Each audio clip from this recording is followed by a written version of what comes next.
ಯಾವ ಒಬ್ಬ ವ್ಯಕ್ತಿ ತನ್ನ ಜೀವನದಲ್ಲಿ ಹರಿ ಗುರುಗಳನ್ನು ನಿರಂತರವಾಗಿ ಸೇವೆ ಮಾಡ್ತಾ ಇರ್ತಾನೋ ಅವನು ಪ್ರಪಂಚದಲ್ಲಿ ಶಾಶ್ವತವಾಗಿ ಉಳಿತಾನೆ ಅನ್ನೋ ಕಟ್ಟು ಸತ್ಯವನ್ನು ನಾವೆಲ್ಲರೂ ಕೂಡ ಇವತ್ತಿನ ದಿನ ಅರ್ಥ ಮಾಡ್ಕೋಬೇಕು. ಇಂಥ ಮಧ್ವಾಚಾರ್ಯರೇ ಹನುಮಂತ ದೇವರ ಅವತಾರ ಆದರೂ ಕೂಡ ಬಾಲಕರಾಗಿದ್ದಾಗ ಎಲ್ಲ ದೇವಸ್ಥಾನಗಳಿಗೆ ಹೋಗಿ ಆ ಕ್ಷೇತ್ರದಲ್ಲಿ ಸನ್ನಿಹಿತವಾದ ಪರಮಾತ್ಮನ ಬಿಂಬಗಳಿಗೆ ನಮಸ್ಕಾರವನ್ನು ಮಾಡಿದರು. ಯಾವಾಗ ದೇವರಿಗೆ ಪ್ರೀತಿಯಾಗುವ ಕೆಲಸವನ್ನು ಮಾಡ್ತೇವೋ, ಗುರುಗಳಿಗೆ ಸಂತೋಷ ಆಗ್ತಕ್ಕಂಥ ಕೆಲಸವನ್ನು ನಾವು ಮಾಡ್ತೇವೋ, ಆಗ ನಮಗೆ ಗುರು ಹರಿ ಭಗವಂತ ಮತ್ತು ಗುರುಗಳು ಇಬ್ಬರ ಅನುಗ್ರಹವೂ ಕೂಡ ನಮಗೆ ಜೀವನದಲ್ಲಿ ಪ್ರಾಪ್ತಿ ಆಗತ್ತೆ.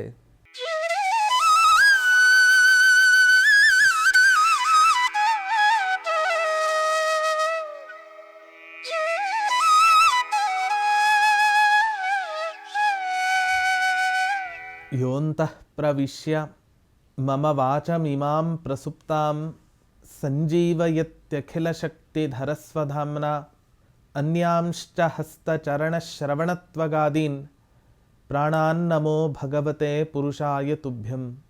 ತಪಸ್ವಾಧ್ಯಾಯ ಶುಶ್ರೂಷಾ ಕೃಷ್ಣ ಪೂಜಾರತಂ ಮುನಿಂ ವಿಶ್ವೇಶಮಿಷ್ಟದಂ ವಂದೇ ಪರಿವ್ರಾಟ್ ಚಕ್ರವರ್ತಿರಂ.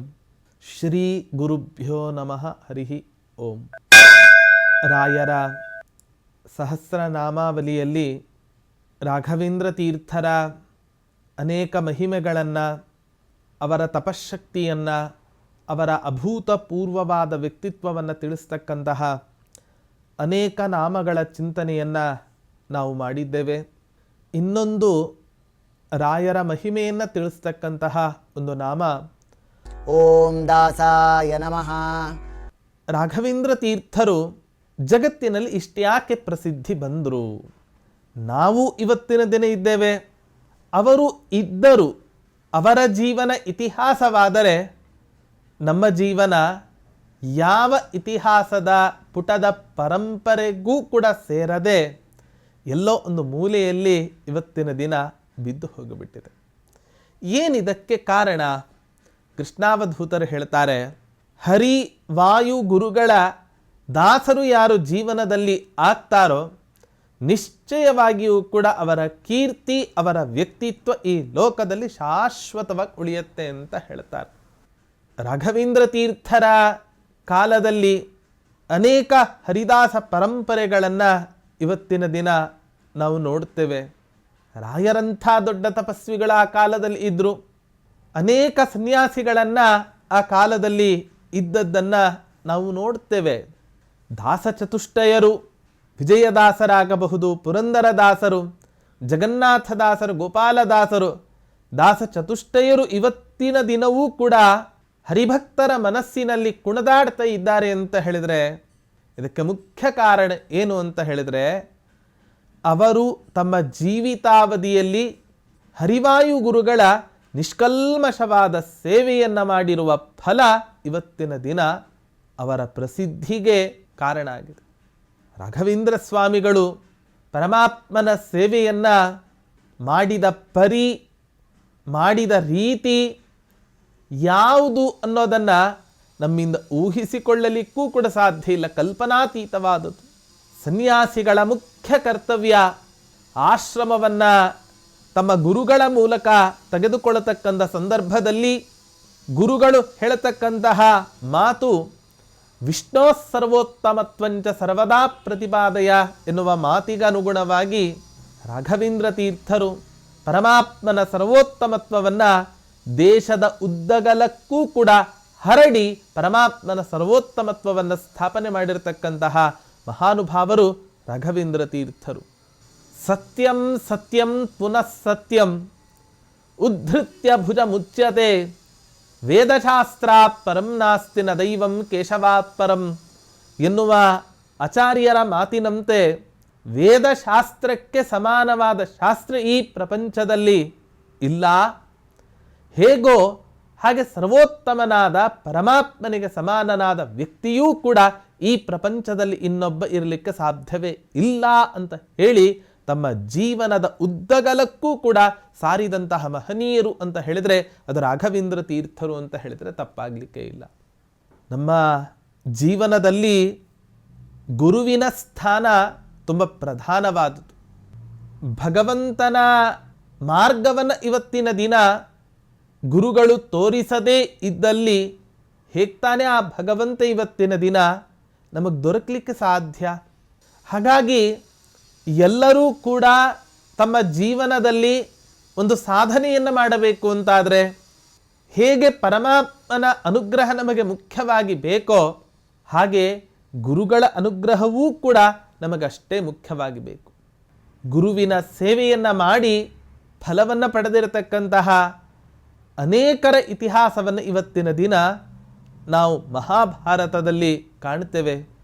ಉಪಮನ್ಯು, ಆರುಣಿ, ಬೈದ ಇವರೆಲ್ಲರೂ ಕೂಡ ಇವತ್ತಿನ ದಿನ ಇಷ್ಟು ಪ್ರಸಿದ್ಧರಾಗಲಿಕ್ಕೆ ಮುಖ್ಯ ಕಾರಣ ಏನು ಅಂತ ಹೇಳಿದರೆ ಅವರು ಮಾಡಿದ ನಿಷ್ಕಲ್ಮಶ ಸೇವೆಯ ಫಲ ಇವತ್ತಿನ ದಿನ ಆ ರೂಪದಲ್ಲಿ ಅವರು ಪಡೆದುಕೊಂಡಿದ್ದಾರೆ. ಗುರು ಸೇವೆಯನ್ನು ಮಾಡದೆ ಪಡೆದುಕೊಂಡಂತಹ ಯಾವ ವಿದ್ಯೆ ಇದೆ ನೋಡಿ, ಆ ವಿದ್ಯೆ ಅಷ್ಟು ಬೇಗ ನಮಗೆ ತಾರಕ ಆಗೋದಿಲ್ಲ. ಯಾರನ್ನಾದರೂ ಒಬ್ಬರನ್ನ ಗುರುಗಳು ಅಂತ ಆರಿಸಿಕೊಳ್ಳಬೇಕು. ಒಬ್ಬ ಸುಭಾಷಿತಕಾರ ತುಂಬ ಸೊಗಸಾದ ಒಂದು ಮಾತನ್ನು ಹೇಳ್ತಾನೆ. ಬಹವೋ ಗುರವ ಸಂತಿ ಶಿಷ್ಯ ವಿತ್ತಾಪಹಾರಕಾಹ, ವಿರಲ ಗುರವ ಸಂತಿ ಶಿಷ್ಯ ಚಿತ್ತಾಪಹಾರಕಾಹ. ಜಗತ್ನಲ್ಲಿ ಕಂಡಲ್ಲಿ ಗುರುಗಳು ಇವತ್ತಿನ ದಿನ ಸಿಗುತ್ತಾರೆ. ಸಿಕ್ಕವರೆಲ್ಲರೂ ಕೂಡ ಗುರುಗಳು ಅಂತ ಎಣಿಸಬೇಡ. ಅನೇಕ ಗುರುಗಳು ಇದ್ದರೂ ಕೂಡ ಇವತ್ತಿನ ದಿನ ಶಿಷ್ಯನ ಸಂಪತ್ತನ್ನು ಹೇಗೆ ಅಪಹರಣ ಮಾಡಬೇಕು ಅಂತ ಕಾಯ್ತಾ ಇರೋವರೇ ಜಾಸ್ತಿ.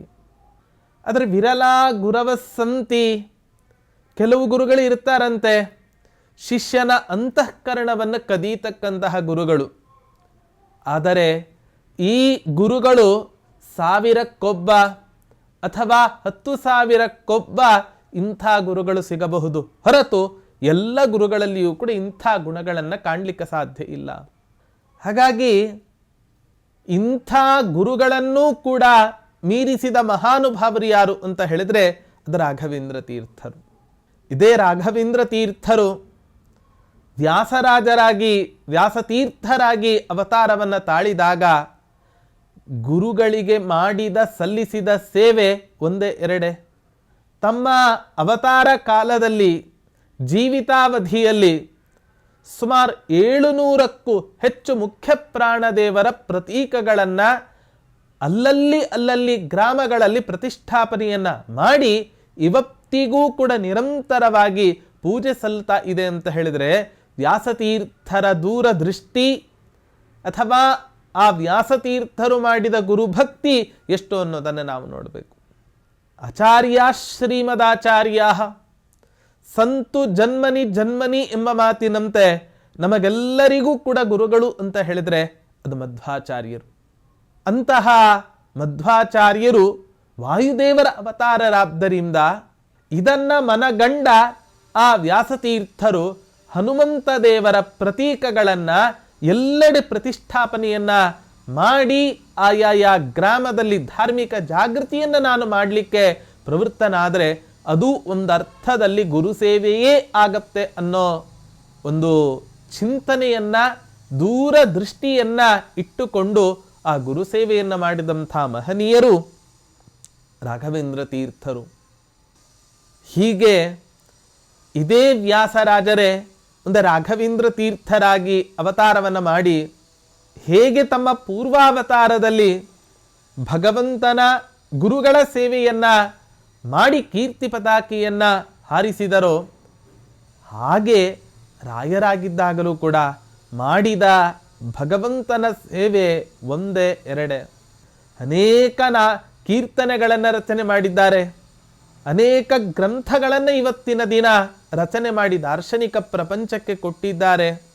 ರಾಘವೇಂದ್ರ ತೀರ್ಥರು ಬರೆದ ಶ್ರೀಮನ್ಯಾಯಸುಧಾ ಗ್ರಂಥಕ್ಕೆ ಪರಿಮಳ ಎಂಬ ವ್ಯಾಖ್ಯಾನ ಇವತ್ತಿನ ದಿನ ವಿದ್ವಾಂಸರ ಮನಸ್ಸಿನಲ್ಲಿ ಅಚ್ಚಳಿಯದೆ ಉಳಿಯುವಂತಾಗಿದೆ. ಹಾಗಾಗಿ ಯಾವ ಒಬ್ಬ ವ್ಯಕ್ತಿ ತನ್ನ ಜೀವನದಲ್ಲಿ ಹರಿ ಗುರುಗಳನ್ನು ನಿರಂತರವಾಗಿ ಸೇವೆ ಮಾಡ್ತಾ ಇರ್ತಾನೋ ಅವನು ಪ್ರಪಂಚದಲ್ಲಿ ಶಾಶ್ವತವಾಗಿ ಉಳಿತಾನೆ ಅನ್ನೋ ಕಟು ಸತ್ಯವನ್ನು ನಾವೆಲ್ಲರೂ ಕೂಡ ಇವತ್ತಿನ ದಿನ ಅರ್ಥ ಮಾಡ್ಕೋಬೇಕು. ಇಂಥ ಮಧ್ವಾಚಾರ್ಯರೇ ಹನುಮಂತ ದೇವರ ಅವತಾರ ಆದರೂ ಕೂಡ ಬಾಲಕರಾಗಿದ್ದಾಗ ಎಲ್ಲ ದೇವಸ್ಥಾನಗಳಿಗೆ ಹೋಗಿ ಆ ಕ್ಷೇತ್ರದಲ್ಲಿ ಸನ್ನಿಹಿತವಾದ ಪರಮಾತ್ಮನ ಬಿಂಬಗಳಿಗೆ ನಮಸ್ಕಾರವನ್ನು ಮಾಡಿದರು. ಮಧ್ವಾಚಾರ್ಯಗೇನು ಗೊತ್ತಿರಲಿಲ್ವಾ? ನಹಿ ಹರಿಂ ಸತತಂ ನ ನಮತ್ಯಸೌ ನಚ ನ ಪಶ್ಯತಿ ನಾಪಿ ನ ವಂದತೆ. ಪ್ರತಿನಿತ್ಯ ಪ್ರತಿಕ್ಷಣ ದೇವರ ಸೇವೆಯಲ್ಲಿ ತಮ್ಮನ್ನು ತೊಡಗಿಸಿಕೊಂಡಿರ್ತಕ್ಕಂಥ ಮಹಾನುಭಾವರು ಮಧ್ವಾಚಾರ್ಯರು. ಇಂಥ ಮಧ್ವಾಚಾರ್ಯರು ಪರಮಾತ್ಮನಿಗೆ ನಮಸ್ಕಾರ ಮಾಡಿದರು ಅಂತ ಹೇಳಿದರೆ ಅವರ ಮುಂದಿನ ಜನಾಂಗ ಇತಿಹಾಸ ನಾವೆಲ್ಲ ಅರ್ಥ ಮಾಡಿಕೊಳ್ಳಬೇಕು. ಯಾವಾಗ ದೇವರಿಗೆ ಪ್ರೀತಿಯಾಗುವ ಕೆಲಸವನ್ನು ಮಾಡ್ತೇವೋ, ಗುರುಗಳಿಗೆ ಸಂತೋಷ ಆಗ್ತಕ್ಕಂಥ ಕೆಲಸವನ್ನು ನಾವು ಮಾಡ್ತೇವೋ, ಆಗ ನಮಗೆ ಗುರು ಹರಿ ಭಗವಂತ ಮತ್ತು ಗುರುಗಳು ಇಬ್ಬರ ಅನುಗ್ರಹವೂ ಕೂಡ ನಮಗೆ ಜೀವನದಲ್ಲಿ ಪ್ರಾಪ್ತಿ ಆಗತ್ತೆ.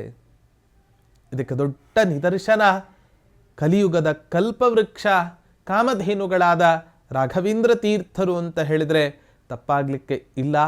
ಹಾಗಾಗಿ ಹರಿವಾಯುಗಳನ್ನು ತಮ್ಮ ಜೀವಿತಾವಧಿಯಲ್ಲಿ ಅನನ್ಯವಾಗಿ ಚಿಂತಿಸಿರುವ ಫಲವೇ ಇವತ್ತಿನ ದಿನ ರಾಯರು ಊರೂರಲ್ಲಿ, ದೇಶ ದೇಶಗಳಲ್ಲಿ, ಗ್ರಾಮ ಗ್ರಾಮಗಳಲ್ಲಿ, ಪ್ರತಿಯೊಂದು ನಗರದಲ್ಲಿ, ಪ್ರತಿಯೊಬ್ಬರ ಮನಸ್ಸಿನಲ್ಲಿಯೂ ಕೂಡ ಅಚ್ಚಳಿಯದೆ ಹಸಿರಾಗಿ ಉಳಿಯುವಂತೆ ಆಗಿದ್ದಾರೆ.